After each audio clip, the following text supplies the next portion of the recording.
qué es importante conocer esta enfermedad? Porque afecta principalmente calidad de vida. ¿En qué aspecto afecta calidad de vida? En la parte emocional y en la parte física. El síndrome ovario poliquístico se caracteriza de tres cosas. 1. Hiperaldosteronismo. 2. Hallazgos ecográficos. Y 3. De disfunción ovárica. Listo. El hiperaldosteronismo se caracteriza por 3 hallazgos físicos. El primero, hirsutismo, presencia de vellos faciales. 2. Alopecia. Y tercero, acné. En los hallazgos ecográficos se pueden encontrar ovarios con diferentes quistes, pero en realidad los hallazgos importantes son 2 o más folículos de aproximadamente 2 a 9 milímetros. Si hay quistes simples, o sea, son menores de estas medidas, no es considerado como un ovario poliquístico. En los hallazgos de disfunción ovárica podemos encontrar ciclos menstruales irregulares, podemos encontrar menstruación con sangrados mucho más prolongados o metrorragias, que entre cada ciclo hay presencia de sangrados. O también se puede encontrar anovulación, que es cuando la mujer ya no presenta ciclos menstruales, como dicen, mensuales, sino puede llegar a tener un tiempo prolongado de 2 a 3 meses. Ahora, la doctora Paola nos va a informar sobre factores de riesgo y factores protectores de esta enfermedad. Entonces, por favor, mucha atención. Bueno, entonces yo les voy a hablar sobre factores de riesgo y factores protectores. Debemos tener en cuenta que el síndrome ovario poliquístico es una enfermedad multifactorial, lo que quiere decir que tiene muchos factores que pueden producir esta enfermedad. Hay factores básicos que no se pueden cambiar y otros que se pueden cambiar. Uno de los factores más importantes, que es el básico, que no podemos intervenir en es el factor hereditario. Esto quiere decir que si una madre presenta síndrome de ovario poliquístico, sus hijas van a presentar síndrome de ovario poliquístico en un mayor porcentaje. En cuanto a los factores que se pueden modificar, tenemos la obesidad, si la paciente es fumadora o no fumadora, si tiene una alteración en la tensión arterial o tiene hipertensión arterial ya diagnosticada. Tenemos las dislipidemias y las enfermedades vasculares subclínicas. Estos serían los factores de riesgo que podrían desencadenar la aparición de la enfermedad. Bueno, en cuanto a factores protectores, tenemos que no hay un factor protector definido que nos pueda proteger para esta enfermedad, pero debemos tener en cuenta los factores ya mencionados que nos aumentan la probabilidad de desarrollar esta enfermedad. Entonces, como factor protector principal, debemos hacer cambios en el estilo de vida para evitar las enfermedades o los factores que ya mencioné. Entonces tenemos la actividad física, que recomendarle a las mujeres en edad fértil que eviten el cigarrillo, porque pues como ya les dije, la paciente fumadora tiene una mayor probabilidad de que padezca de esta enfermedad. También tenemos el ejercicio rutinario y una alimentación adecuada para evitar el riesgo de la paciente presente obesidad, que es uno de los factores principales para el desarrollo de esta enfermedad. Ahora vamos a hablar Entonces vamos a hablar de los tipos de prevención para esta enfermedad. Existen 2 principalmente. El primero es la prevención primaria, en la cual no existe todavía la enfermedad. Entonces estamos hablando que se aplica para las mujeres que tienen ciertos factores de riesgo y que según cómo tengan ese estilo de vida pueden llegar a tener la enfermedad. Entonces, para la prevención primaria lo que se hace es individualizar a cada mujer. De esta manera, después de que ya se tiene la paciente caracterizada en un factor de riesgo, en una categoría de factores, se le va a dar un tratamiento que consiste en dar las hormonas para que esta disregulación que hay en sus hormonas en el sistema como tal reproductivo no se vayan a ver alterados por los cambios de vida que tenga esta paciente. Las dosis que se dan de medicamentos son unas dosis bajas, como ya nos habían explicado antes. En esta enfermedad los niveles de hormonas se encuentran muy en desbalance, entonces las dosis que se van a implementar en estas pacientes son dosis mínimas para que al irlas incorporando no se tenga ningún problema o no se acelere, por el contrario, la enfermedad. Lo importante de esto en la prevención primaria es dar las dosis mínimas y reducir el tiempo de exposición que tiene la paciente a estos tipos de fármacos. Dentro de la prevención secundaria, hablamos de que son pacientes que ya están dentro de una categoría de un factor de riesgo muy alto para desencadenar la enfermedad. Entonces, para esto ya se usan los mismos fármacos, incluso se incorporan otros como la progesterona, como inhibidores de ciertas sustancias a nivel cerebral que van a hacer que se controle como tal este ciclo menstrual y el ciclo ovárico de la paciente. Entonces, como ya tienen altos factores de riesgo, incluso se dice que en la prevención secundaria para estas pacientes que ya tienen la enfermedad o tienen un factor de riesgo muy alto, existe una técnica que consiste en inducir muerte celular a las células del ovario, que son las encargadas de producir los estrógenos, que es la hormona que más se encuentra, por decirlo así, afectada en esta patología.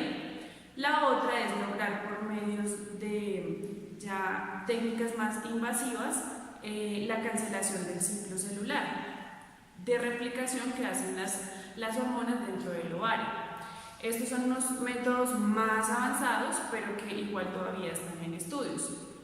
Incluso se habla de una prevención terciaria que consiste en usar ya más técnicas en las que lo que se hace es congelar esos folículos primarios, que son los que están en el ovario y van a generar las hormonas, para que se queden quietos dentro del ovario y no progresen y como tal no se desarrolle la enfermedad.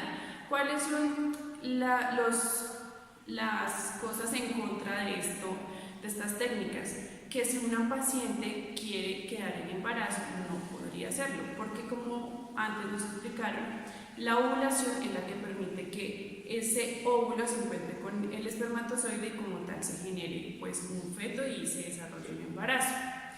Dentro de la prevención terciaria hablamos también de otros tipos de fármacos como los coloides y las albúminas, que son otras técnicas que se están usando para poder hacer que ese ciclo ovárico se controle y esas hormonas se queden por lo menos estables hasta que la paciente decida quedar embarazada, pero son técnicas que todavía están en estudio. Bueno, como ya hemos visto, se han dado diferentes factores de riesgo, se ha hablado también de factores protectores, de posibles tratamientos muy superficialmente y también hemos hablado de cómo se podría intuir que se puede diagnosticar el síndrome de ovario poliquístico. Para realizar el diagnóstico como tal de esta enfermedad debemos tener en cuenta de que es una enfermedad sindromática, lo cual refiere a que presenta varios síntomas y signos de otras enfermedades que pueden ser similares al síndrome de ovario poliquístico. Pero para realizar el diagnóstico nos vamos a enfatizar en tres signos específicos, que son, primero, el hiperandrogenismo, el cual consiste en el aumento de la hormona de la testosterona, provocando así en la mujer un aumento de los caracteres masculinos, como principalmente es la virilización. Puede haber aumento del vello facial y aumento del vello corporal como tal. Se presenta principalmente el aumento del vello en las piernas, en el abdomen y pues en los casos más severos se presenta el aumento del vello en el tórax. Otro signo importante que se puede encontrar en esta enfermedad, como ya lo habíamos mencionado anteriormente, es la alteración de los ciclos menstruales, lo cual se denomina como oligomenorrea o como tal amenorrea. ¿Cómo definimos que es oligomenorrea? Cuando presenta alteración de los ciclos menstruales, cuando presenta menos de 8 ciclos menstruales durante un año, y definimos amenorrea cuando lleva más de un año sin el ciclo menstrual.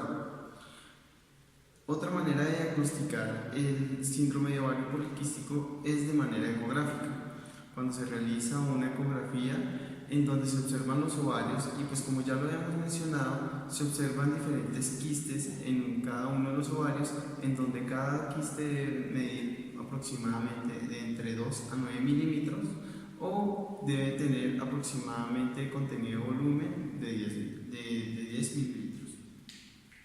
Por último, tenemos que hablar del tratamiento. Hay que tener en cuenta que esta es una enfermedad sindromática, por lo cual el tratamiento debe ser global. Principalmente se enfatiza en cambios del estilo de vida de la paciente, en que la paciente tenga una actividad física adecuada para ella y que presente también una adecuada alimentación. Con la adecuada alimentación nos referimos a que la paciente debe disminuir el consumo de carbohidratos diarios como tal. También el otro pilar fundamental del tratamiento del síndrome de ovario poliquístico es el uso de hormonas, como son el uso de los anticonceptivos orales, los cuales ayudan a la regulación del ciclo menstrual, ayudan también a disminuir los efectos de virilización producto de la enfermedad y ayudan a que se produzca una ovulación normal durante los ciclos menstruales. También hay que tener en cuenta que todos estos efectos ayudan de una manera psicológica a la paciente. Listo, ahora vamos a ver cómo es la identificación de esta enfermedad en consulta. En el Hospital Santa Rosita. Listo, señorita Paola. Cuéntame por qué te mandaron la ecografía.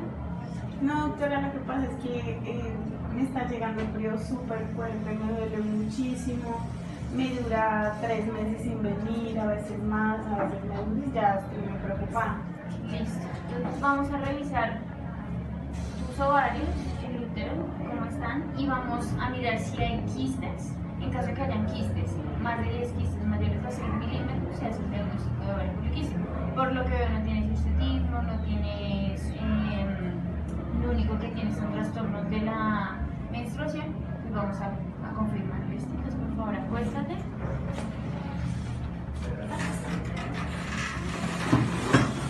Vamos.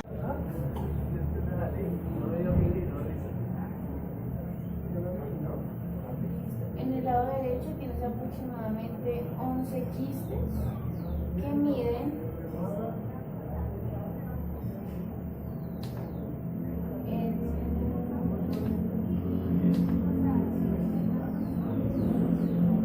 mide 8 milímetros.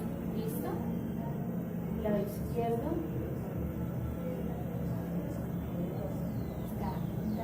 Tienes por ahí 2 quistecitos. Listo. Bueno, pues entonces, por los hallazgos ecográficos y por lo que me dices de los trastornos de la menstruación, entonces tienes síndrome de ovario poliquístico. Vamos a proceder a hacer unos exámenes endocrinológicos y vamos a empezar el tratamiento con anticonceptivos para ver si regulamos esto. ¿Listo?